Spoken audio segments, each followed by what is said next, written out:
Pessoal, nós vamos ter aqui a nossa segunda aula de matemática, continuando o nosso estudo sobre os conjuntos numéricos. E hoje nós vamos estudar o conjunto dos números racionais, ou aquele símbolo ali, uma espécie de Q. Então nós definimos aí como Q, ou como o conjunto dos números racionais, como o conjunto das frações P sobre Q. Então dessa forma aí, um número é racional quando pode ser escrito como uma forma aí de fração, P sobre Q, onde aí o P e o Q são inteiros, ok?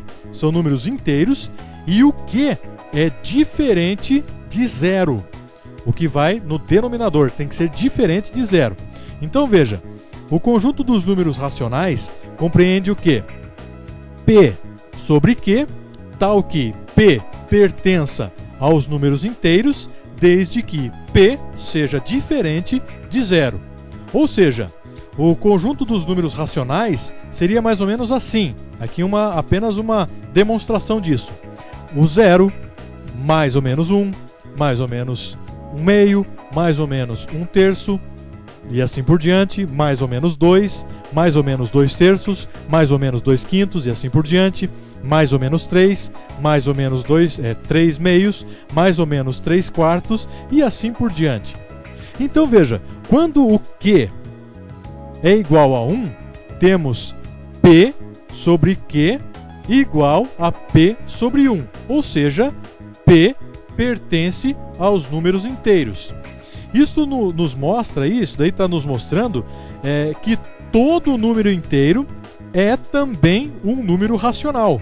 Ou seja, o Z é subconjunto de Q. Nós podemos ver aí nesse diagrama aí, olha só.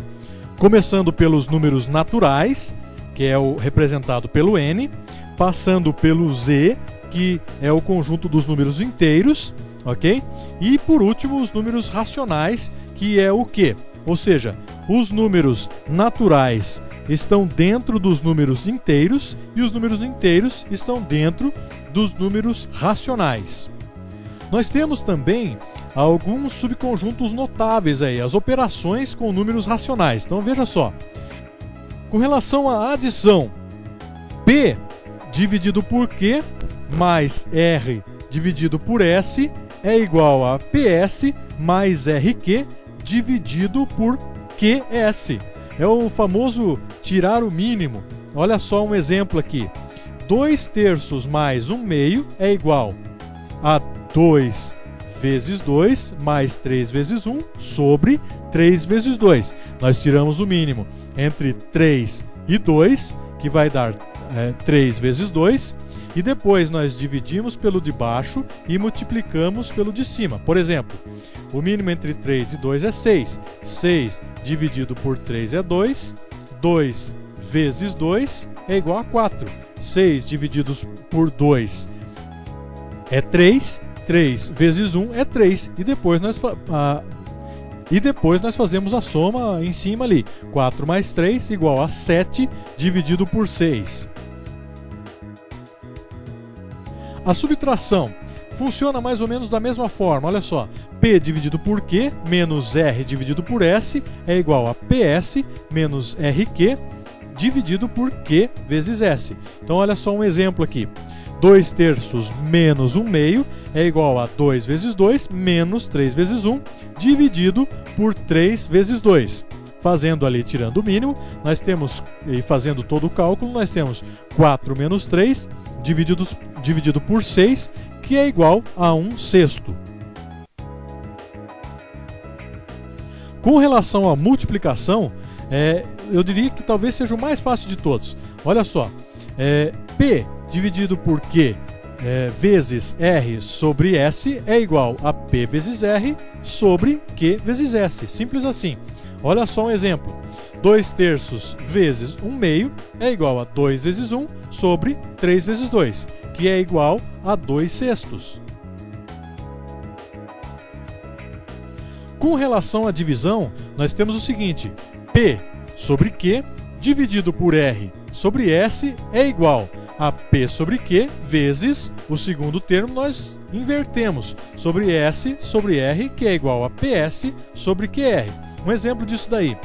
2/3 divididos por 1/2 seria mais ou menos assim. 2/3 vezes 2 sobre 1. Nós apenas invertemos o segundo elemento, que é igual a 4/3, porque depois que nós invertemos o segundo elemento, nós praticamos aí a multiplicação direta desses termos aí. Bom, e os números racionais em forma decimal? O que seria em forma decimal? Números com vírgula. Então, os elementos dos números racionais aí, eles apresentam-se normalmente em forma de fração. Olha aí, ó, 3/4, 11 sobre 40 e assim por diante.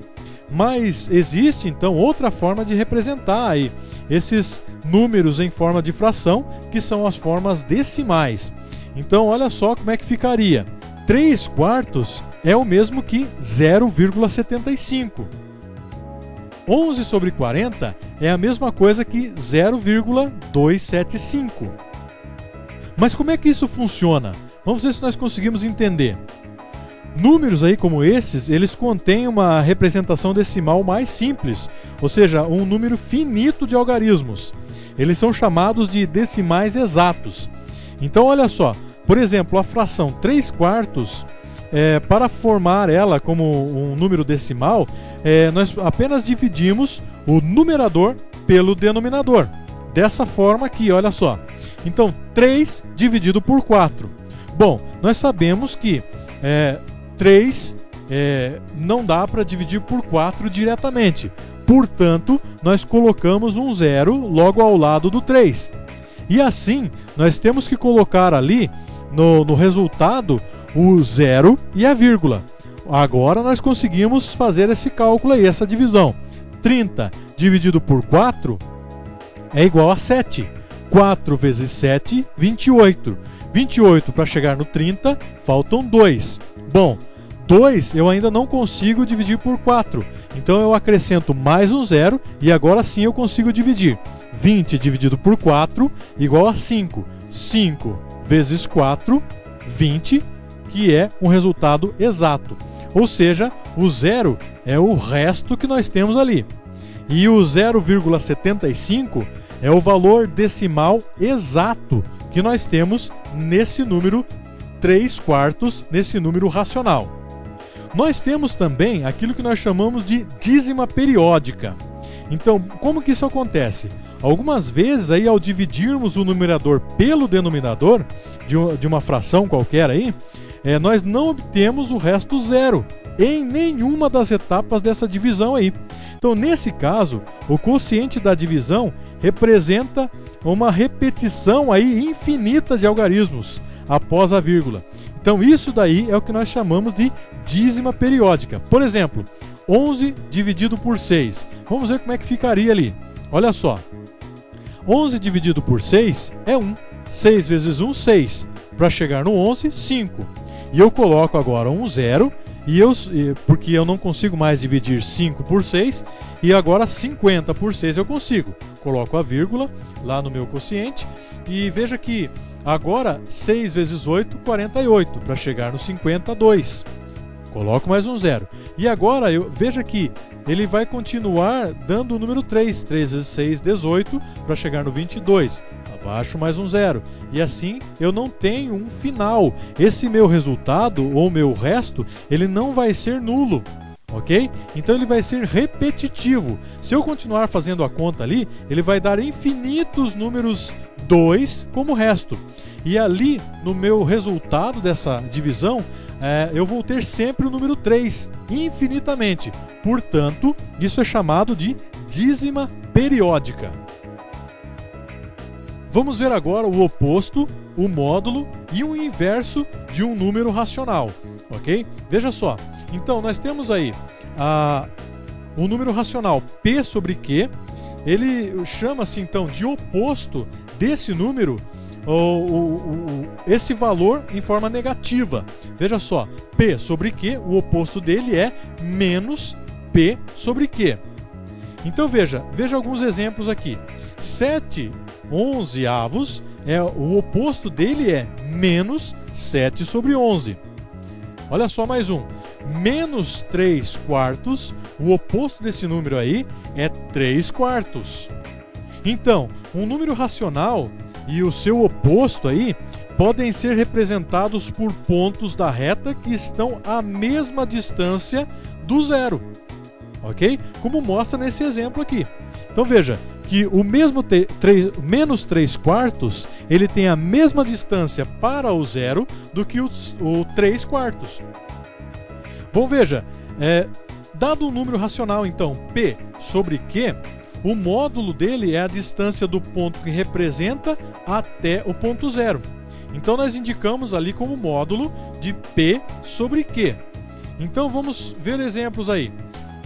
Módulo de 7 sobre 11 é igual a 7 sobre 11. E o módulo de menos 7 sobre 11 é igual também a 7 sobre 11. E o inverso disso? Então, pelo que estudamos até agora, nós notamos aí que o módulo de um número qualquer é sempre positivo ou nulo. Então veja, dado aí um número racional P sobre Q, com P sobre Q diferente de zero, chama-se inverso desse número aí Q sobre P, como nós vemos no exemplo. P sobre Q, o inverso dele é Q sobre P. Vamos ver mais alguns exemplos aqui. Olha só. 7 e 11. O inverso de 7 e 11 é 11 sétimos.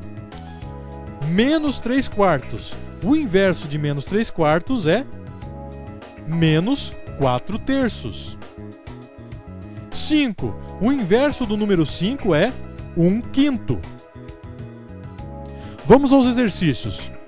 Quais das proposições abaixo são verdadeiras? Olha só, nós temos várias alternativas ali e você apenas vai dizer quais são verdadeiras e quais são falsas. Por exemplo, a letra A, 4 quintos pertence aos números racionais. E assim por diante, você vai ver cada exemplo ali e vai dizer se é verdadeiro ou falso.